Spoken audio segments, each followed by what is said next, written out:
Pila ka pasahero nga luyag makatabok sa nagrusdak nga Uyungan Bridge padayon nga nagapenitensya sa kabudlay sang sitwasyon sa lugar. Si Zen Kilantang nakatutok live nagikan sa Banwa sang Miag-aw, Iloilo. Zen?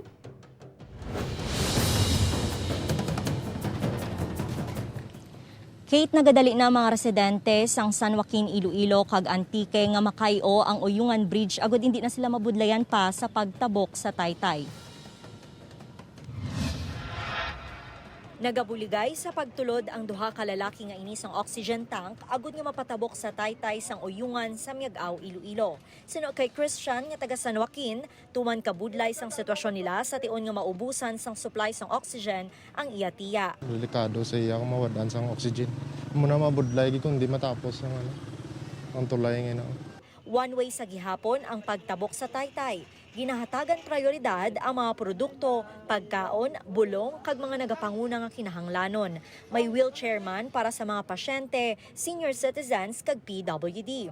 Kalabanan sa reklamo nga nabaton amo ang pagka-delay sa mga residente bangod kinahanglan pa nga magpila. Apang pagpalawig sang pasensya naman ang ginapangayo sa publiko sa mga nagabantay sa lugar. Kaysa ang iba bay nagadali nga magano, tiga pangayo kami man pasyensya kag pag insindi kananda nga ti amo ang sitwasyon natin kang ating tulay kay kung hindi kami magbuligay kang mag give and take. Naayawan naman si Martin sa pagkarga sa mga dressed chicken nga inog baligya sa San Joaquin, Iloilo bangod sang ginapatuman nga sistema.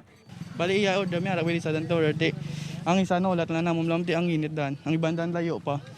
May nagabantay man nga mga PUJ, van kag mga tricycle sa pag-pick up sa mga pasahero. Apang reklamo nila, naglipot ang ila ruta. Disbentaha gid dako gid nga ulin sa amon din. Kay ti sa biyahe imbes na makadirikta kami sa Banwa, way na kami apat lang siguro ka barangay ang makuha namon. Ti way gid kami amon nya kita ya. Pati ang mapasilungan nga tent sa mga nagapila ang ginakulang. Gani man sigbitbit na lang sang payong sa tion nga mag-ulan kag subong sa nagatag-iti nga init.